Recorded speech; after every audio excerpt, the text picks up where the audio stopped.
Hi guys, Jay Smith here, welcome to AskGolfNut channel and welcome to Mizuno Pro S1, their new replacement for the 241, the Blade. I'll be testing this in a way to try and get rid of the marketing information and showcase just how well or not they work. I'm going to be testing them at 3 different swing speeds, 70, 80 and 90 miles an hour. And I'm also doing the forgiveness testing when you hit all over the face. How well do these blades get on at keeping ball speed up across the face, because many people think blades aren't forgiving. I have got the 9, the 7 and the 5 in my hand. I will hit the 9 iron first. This is created on the basis of Tour inspired feedback, so it does have a slight difference in tune to the old 241. I will be doing a compare video between this, the Pro S1, and the old Pro 241, and I think I'll also do a comparison between that and the new Pro S3 as well, for a blending point of view. So get down there, make sure you subscribe so you don't miss that one when it comes out. Looks wise, we have a unmistakable blade. It is not very big. It is a Pro 241 replacement, so the new S1 is a rather small golf club. We do have a rather thin top line, even on this 9 iron here, but we have a little bit of chamfer in the back, so it kind of disguises actually the top line is a little bit thicker than you really see it at address. Sole thickness, very small. It is a blade. I am at a hole where I've moved the tee forward a little bit. I'm around about 140 or so yards. I'm a fraction downhill. I normally hit this around about 136 yards. These are traditionally lofted. There is no crank lofts. These are blades. And so this 9 iron goes 42 degrees, exactly the same line as what my traditionally lofted irons do. So this should do 136 or so yards. Down by the golf ball, it does look good. Let's see if that copper underlay underneath there makes it feel really nice.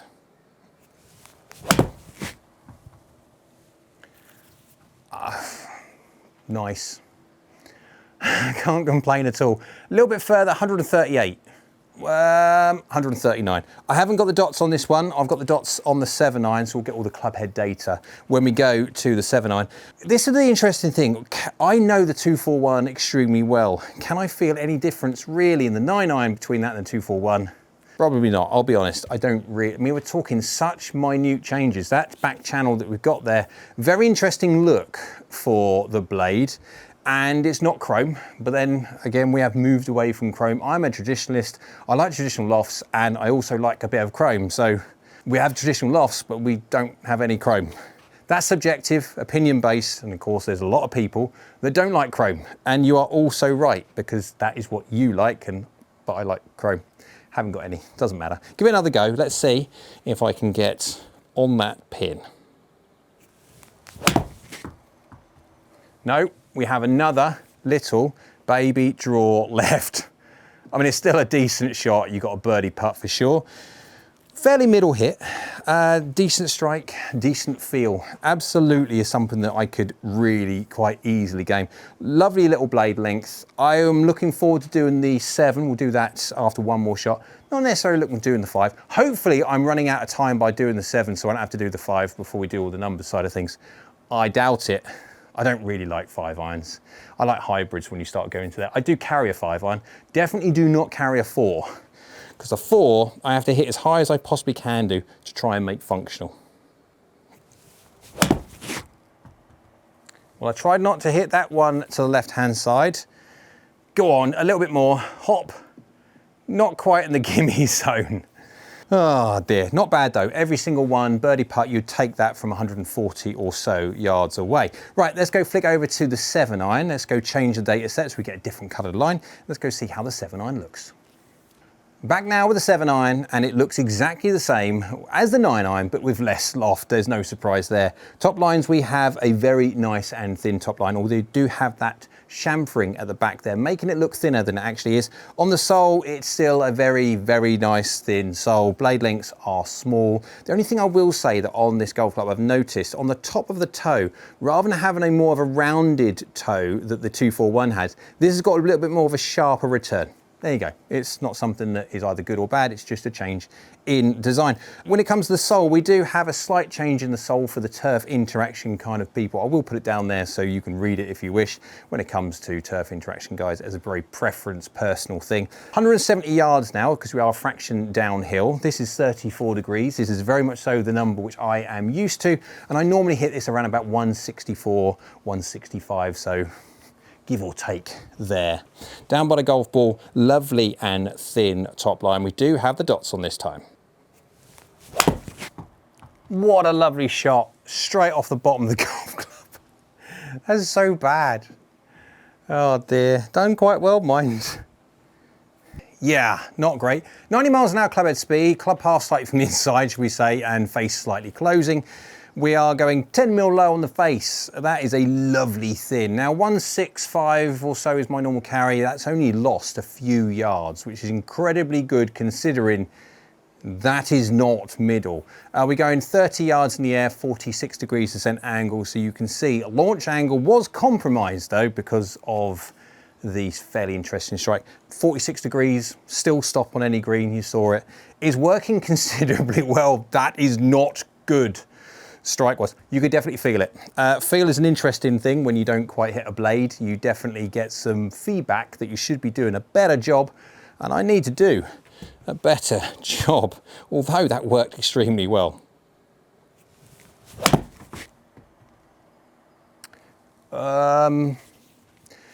That's not as bad as it actually seems to be for some reason. I think yeah. That makes more sense. When I hit that, I thought that was pretty good, like it says. 89 miles an hour club head speed, club path 1.1 from the inside, face is basically 0.4, little baby draw dynamics. 9mm heel, 3mm low. I could feel that it was a Healy strike, although 163 carry, that's because of the Healy strike, 33 yards in the air, 48 degrees descent angle, absolutely fine. However, 0.4 yards offline is what I was expecting.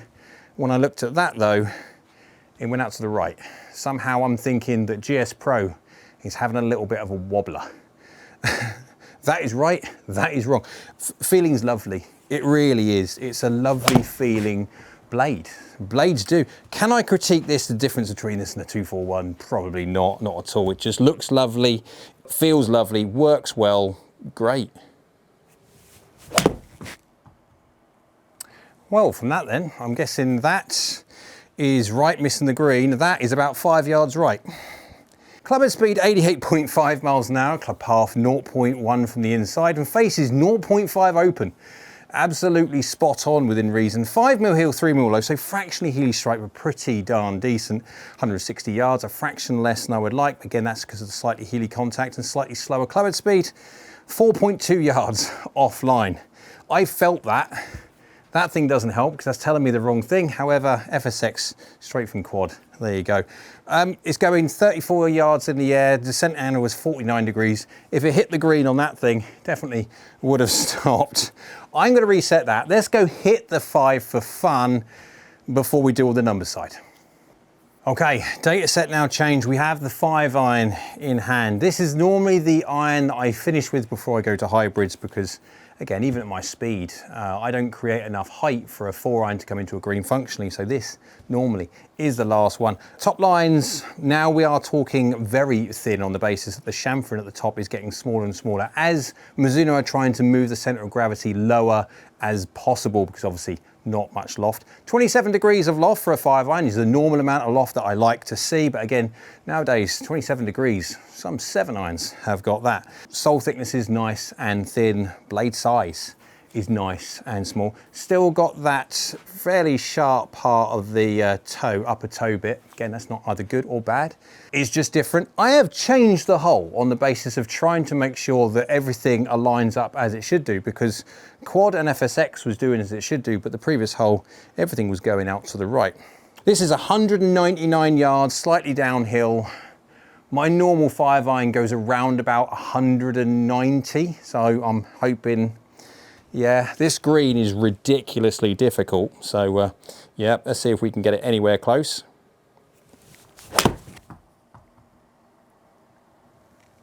Fractionally left, but well, we hit the putting surface and we're off it. As a good effort though, I'll take that. No dots at all on this. We had the dots on the 7 iron, but we're going 192 yards. Quad says 191, rounding difference. 205 yards in total. We're looking at 7.5 yards left. Everything follows, that's a win. And we're looking at 33 yards in the air, 45 degrees descent angle. 45 degrees is the magic number that I like to see on every iron go into a green for me. I wouldn't go 4 iron on this. It does come in a 4 iron, does not come in a 3 iron as far as I know. And I do think the lefties can use this as well. Right, let's give it 1 or 2 more goes. That was a pretty darn decent hit with a 5 iron from this distance.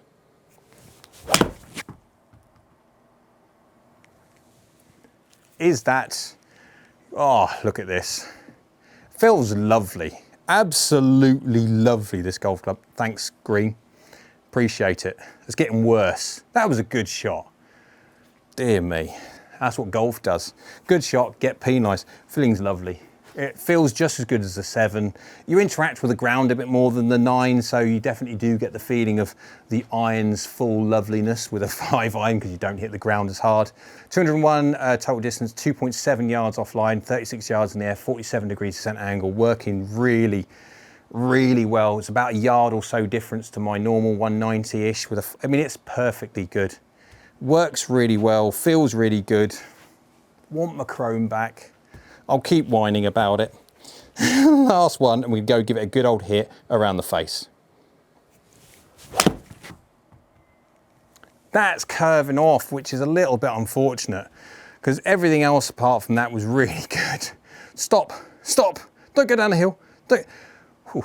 Slightly cutty delivery, not too bad, a little bit fadey.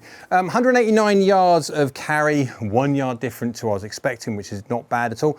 34 yards in the air, 46.2 degrees descent angle, still staying over the 45 degrees. Let's go give this a hit now all over the face. Let's go see how forgiving or how consistent the irons are. When you don't hit the middle, remember, this is a blade. Let's also go test it at 70, 80 and 90 miles an hour. Let's go see what type of golfer can really use these golf clubs. All the shots now hit with the Mizuno Pro S1, 3 different swing speeds, 70, 80, 90 miles an hour, also captured the forgiveness or the consistency data, the heat maps. When you don't hit the middle, when you hit it all over the face, toe, heel, low, those weird and wonderful parts, how much ball speed do you lose and therefore how much distance do you lose?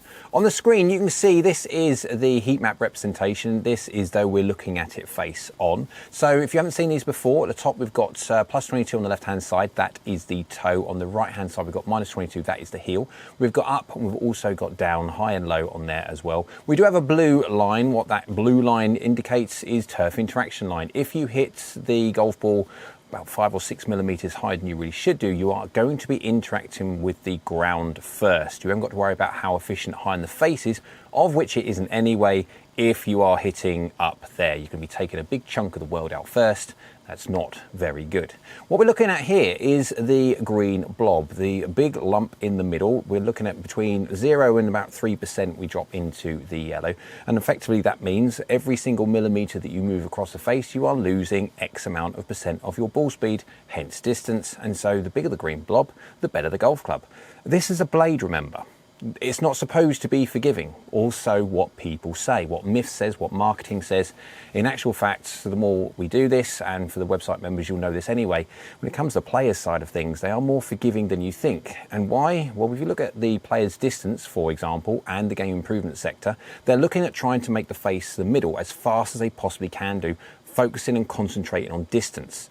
Well, it becomes then more difficult to make the outsides of the face through variable face thickness and weight placements, etc., even faster, because they have to be, because you're not as efficient as the middle. So you can try and keep the face speed consistent across the face, becomes very, very difficult. Other manufacturers in the past have pushed technology a little bit too much and thinned it out too much, etc., and had failures. When it comes to a player's or a player's cavity iron, you don't have to work so hard, because if you don't make the face in the middle really that quick, you don't have to do too much to make the other parts of it more consistent. You can move all the way to plus 20 on the left-hand side on the toe, and you are only just, we're kind of nearly going into 4%, but it's basically, let's call it 4% anyway. Well, 4% of your ball speed and 4% or 5% or so of your distance loss is not bad, considering that's more than 3/4 of an inch off of the toe. I mean, that is a big big miss. If you go the other side, it's actually slightly more forgiving off the heel than it was off the toe. Again, this is a blade, it's got a fairly big hosel, short blade length, etc. relative, and so it is a common tendency that you do get the sweet spot moving a little bit towards the heel, but 20 millimeters off of the heel, 3%, again, it's doing very, very well. Now, obviously this golf club isn't the greatest, biggest, largest one on the planet, and so if you are going to move any more than 20 or so millimeters away from the middle on the heel, then you are going to interact with the hosel. The overlay that you can see down on the bottom left hand side, you can see a red strip that basically denotes if you hit 21, 22, 23, 24, whatever millimeters of the heel, you will interact with the hosel. No one likes hitting a shank, and so yeah, if you are a heel striker, if you can, hit it towards the toe, there's no shank there. Thin to win, off the toe, they are the misses if you can. Heel, there's just a little bit of a problem because if you get a bit more heely on one day, you're going to be interacting with that hosel. We're going to have a look now at the radar chart. So we've seen the heat maps to see how forgiving it is. Also now we'll have a look at the heat maps where we look at the flight as well. All this information that you see when it comes to the heat maps, the radar chart, and also the 3 different swing speeds that we'll look in a second is all available on my website, www.askgolfnut.com, where my website members will be able to choose from whatever tier of access of data they want to have access to. On the screen you can see we've got the radar chart. So this is just a graphical, more of an illustrative representation of the forgiveness that we've been talking about, and also adding in the flight characteristics, because all golf clubs do things differently. Now, I have got it set as the AGN average for the players' irons. Of course, we do have a range between the players cavity, players distance, super game improvement irons, all of the categories on there, and we've got about 90 or so irons on the database now. And so this is averaging the players against the Mizuno Pro S1. You can see how well it does off of the toe. It is more forgiving than the average player's iron blade, and it does no different off the heel. It's nearly not quite as good off of the heel that it is off the toe when it comes to the average, but it's doing very well. When it comes to the low, it's slightly worse than the average player's iron on the database, not by much, but it is slightly worse. So if you are a golfer that moves laterally across the face, toe and heel, and doesn't really have a miss low, it's not bad off low, it's just not as good as the toe and heel, then I absolutely would say that the Pro S1 is a definite option for you. If you do move around low on the face, there are other options, other clubs on the database that would suit that miss a bit better. Overall forgiveness is basically a measure of all of them put together, and you can see for a player's iron, it's doing exceptionally well.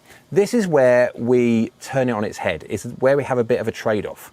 Going back to what I was saying about how different other manufacturers in different categories have to try and prioritize face thickness, etc., off of, let's say, the player's distance or the game improvement sector to try and get the sides uber fast because they're trying to make the middle really quick.